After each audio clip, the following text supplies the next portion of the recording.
사람에게는 행동 메시지가 있다고 합니다. 모든 행동에 저마다의 메시지가 담겨 있다는 뜻입니다.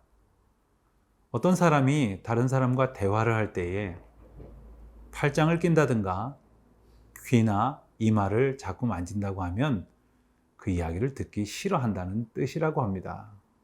이처럼 작은 제스처뿐만 아니라 모든 행동이 메시지라고 해도 과언이 아닐 것이지요.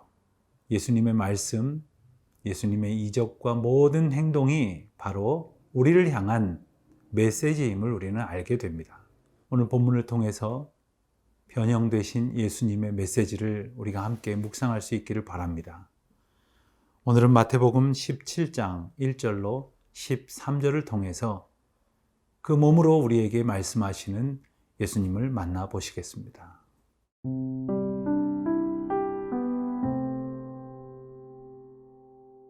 마태복음 17장 1절에서 13절 말씀입니다.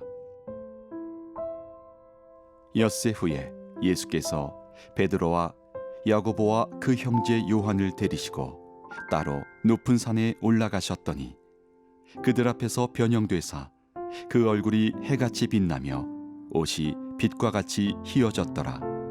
그때에 모세와 엘리야가 예수와 더불어 말하는 것이 그들에게 보이거늘 베드로가 예수께 여쭈어 이르되 주여 우리가 여기 있는 것이 좋사오니 만일 주께서 원하시면 내가 여기서 초막 셋을 짓되 하나는 주님을 위하여 하나는 모세를 위하여 하나는 엘리야를 위하여 하리이다. 말할 때에 호련히 빛난 구름이 그들을 덮으며 구름 속에서 소리가 나서 이르시되 이는 내 사랑하는 아들이요 내 기뻐하는 자니 너희는 그의 말을 들으라 하시는지라. 제자들이 듣고 엎드려 심히 두려워하니 예수께서 나와 그들에게 손을 대시며 이르시되 일어나라 두려워하지 말라 하시니 제자들이 눈을 들고 보매 오직 예수 외에는 아무도 보이지 아니하더라. 그들이 산에서 내려올 때에 예수께서 명하여 이르시되 인자가 죽은 자 가운데서 살아나기 전에는 본 것을 아무에게도 이르지 말라 하시니 제자들이 물어 이르되 그러면 어찌하여 서기관들이 엘리야가 먼저 와야 하리라 하나이까? 예수께서 대답하여 이르시되 엘리야가 과연 먼저 와서 모든 일을 회복하리라. 내가 너희에게 말하노니 엘리야가 이미 왔으되 사람들이 알지 못하고 임의로 대우하였도다. 인자도 이와 같이 그들에게 고난을 받으리라 하시니 그제서야 제자들이 예수께서 말씀하신 것이 세례 요한인 줄을 깨달으니라. 예수님께서는 베드로와 야고보, 요한 이렇게 세 제자를 데리고 높은 산으로 올라가셨습니다. 그곳에서 두 가지의 기이한 일이 벌어집니다. 하나는 예수님의 얼굴이 해같이 빛나며 옷이 빛과 같이 희어졌다 하는 일이었습니다. 두 번째는 구름이 드리워졌는데 그 구름 속에서 소리가 나기를 이는 내 사랑하는 아들이요 내 기뻐하는 자니 너희는 그의 말을 들으라 하시는 음성이 들렸다는 것입니다.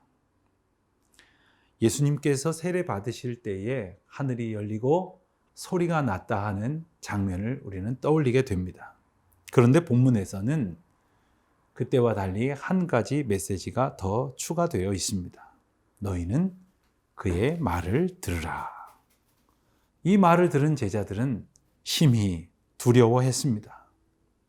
한편으로 제자들은 너무 놀랐습니다. 그래서 베드로는 그 곁에서 초막 셋을 짓고 예수님과 함께 있었던 모세와 엘리야와 함께 그곳에 거하기를 원하기도 했었던 것이죠. 그러나 오늘 말씀에서 하나님은 제자들과 우리들에게 분명히 일러주십니다. 너희는 그의 말을 들을지어다. 여러분, 우리는 그 이적을 통해서 하나님의 메시지를 과연 듣고 있습니까? 몸이 변형되시며 제자들에게 예수님의 하나님 되심을 일러주시는 가운데 말씀하시는 그 음성을 향하여 우리는 귀를 기울이고 있습니까? 그리스도의 말씀은 들음으로 믿음에 이르게 하신다고 말씀하셨습니다. 하나님과 거하는 삶을 소원하면서 우리는 과연 오늘 하나님의 음성에 귀를 기울이고 있습니까?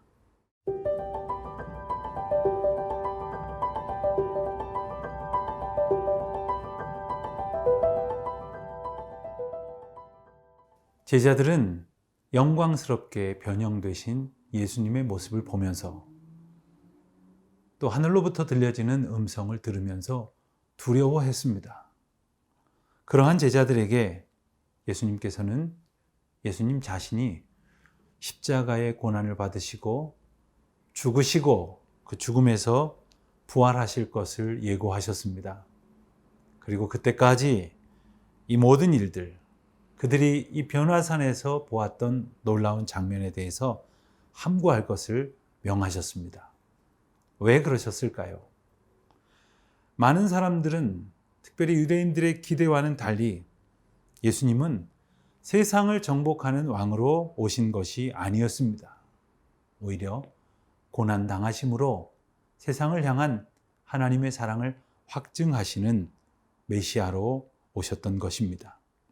그렇기 때문에 예수님은 이 변화산 사건으로 오해받기를 원치 아니하셨습니다.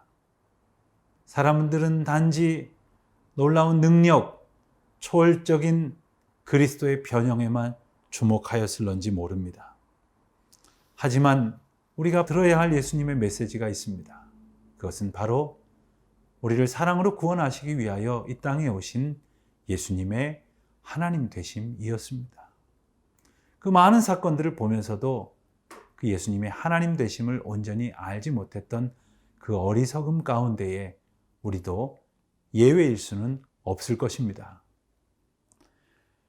예수님은 제자들에게 세상을 구원하실 하나님의 계획을 알려주셨습니다. 바로 그것이 우리 모두를 향한 하나님의 뜻이며 또한 제자들과 우리를 향해 선포하시는 귀한 사역으로의 초청이었습니다. 사실 그 신비로운 장면, 그 놀라운 황홀한 하나님의 영광을 보면서 베드로는 변화산에 머물기를 원했지만 또 때로는 하나님의 그 놀라운 역사에 우리는 머물기를 원하지만 예수님께서는 세상으로 내려와 그 하나님께서 펼치실 구원 사역에 동참하며 맡기신 귀한 일들을 기쁨으로 감당하기를 원하셨던 것입니다. 사랑하는 성도 여러분, 오늘 우리가 머물러야 할 곳은 어디입니까? 주님의 일을 바라보면서 그저 두려워했던 제자들처럼 두려움에 갇혀 있을 것이 아니라 또 영광스러운 장면에서 머물러 있으려고 하는 것이 아니라 주님이 부르신 사명의 자리로 주님의 인도하심 따라 걸어가는 저와 여러분이 되시기를 주님의 이름으로 축원드립니다.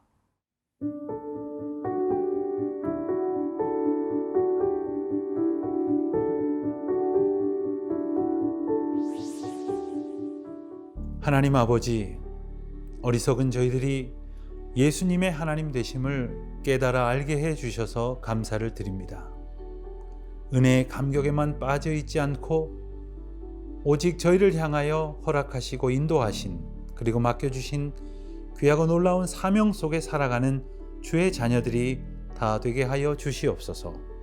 예수님의 이름으로 기도드립니다. 아멘.